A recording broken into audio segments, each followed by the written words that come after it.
E aí, pessoal, tudo bem? Estamos aqui de volta nos nossos vídeos sobre o Robot Framework com Faker API. E agora a gente vai falar sobre o endpoint de person, seguindo aquela mesma linha dos outros vídeos que a gente vem fazendo. Então, antes de mais nada, vamos dar uma olhadinha aqui nos endpoints aqui no site para a gente ver o que está retornando para a gente esse endpoint e que tipo de teste a gente vai conseguir fazer, tá? Vamos lá, antes de mais nada, esse aqui é um endpoint um pouco diferente dos outros, porque ele passa bem mais informações, ele pede bem mais informações, na verdade. A gente pode ver aqui que ele pede o gênero, ele pede início de data e final de data de aniversário. Então, se a gente ver aqui, a gente pode colocar a quantidade, o gênero, o birth start e o birth end. O default dele é hoje, a data corrente. Mas a gente pode setar. Então é uma coisa que a gente precisa ou não precisa enviar, tá? E o birthday start por default é menos 90 também. Menos 90 anos. Então a gente consegue setar ou deixar ele sem nada também, tá? Então vamos lá, ver o que ele retorna pra gente. Obviamente ele retorna uma lista de pessoas e quais informações essas pessoas vão ter, tá? Elas vão ter os nomes, elas vão ter data de nascimento, obviamente, gênero, tem um endereço associado a essa pessoa, website, imagem, enfim. Que tipos de teste e validações que a gente pode pensar nisso?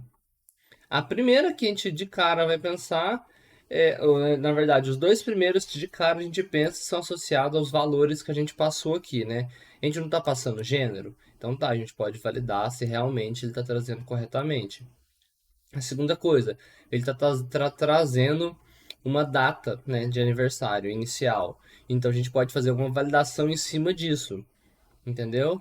A gente pode falar assim, eu quero a data de start de algum ano X e você põe para validar lá que realmente só teve datas menores que aquele ano X. Então dá para fazer algo em cima disso, mas a gente consegue fazer uma validação também em cima do telefone para saber de qual país essa pessoa é. A gente consegue também olhar para a parte de latitude e longitude para fazer uma validação em cima de localidade. E eu acho que é isso, tá? Então agora vamos para o código, vamos ver que testes a gente tem. E é isso aí. Vamos lá. Deixa eu fechar esse aqui primeiro.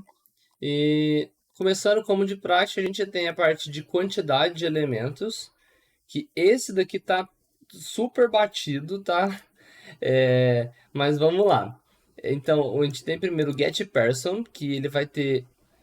O que que eu fiz aqui? Como a parte da data de final era default também, a atual, eu nem quis mexer nessa para deixar um pouco mais fácil o teste, mas vocês podem ficar livre e adicionar esse argumento aqui e passar ele, tá?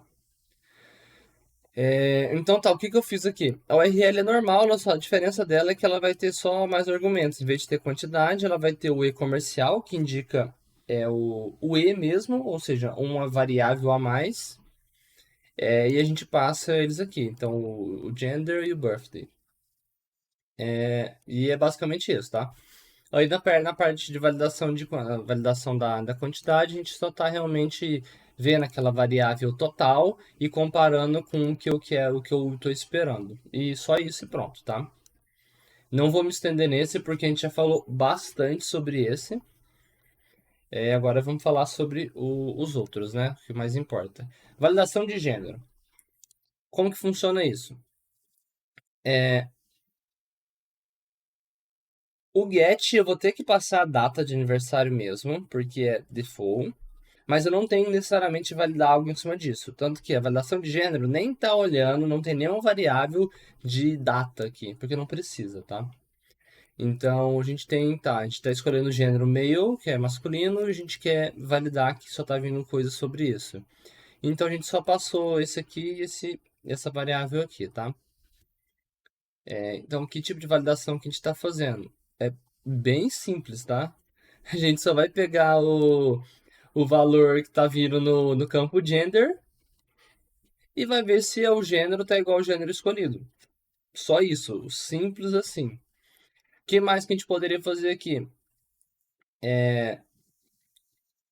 Se for gênero masculino, a gente. É porque sempre vai vir gênero masculino, porque a gente setou para ser isso daí.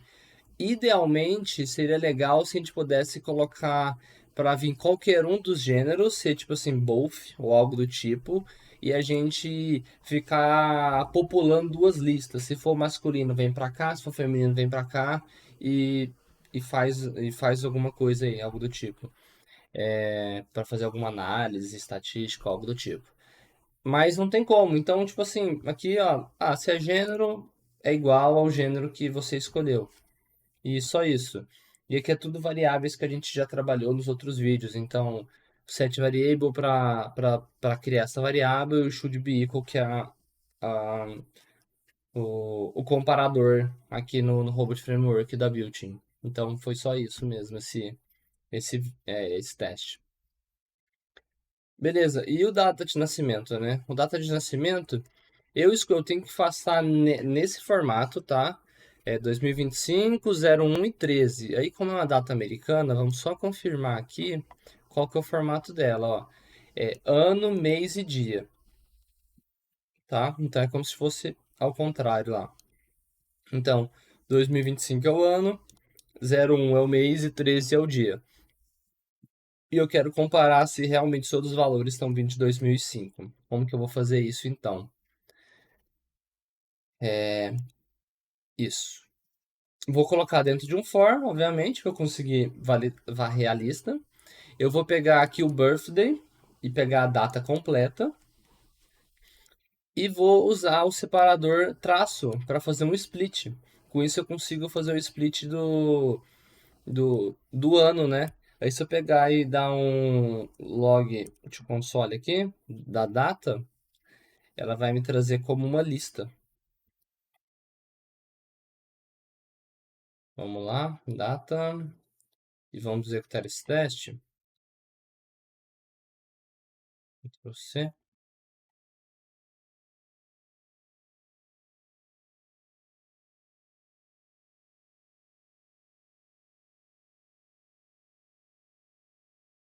Aqui é porque ele executou todos. Mas o pedaço que a gente quer é esse daqui, ó. Ele está trazendo como uma lista, certinho.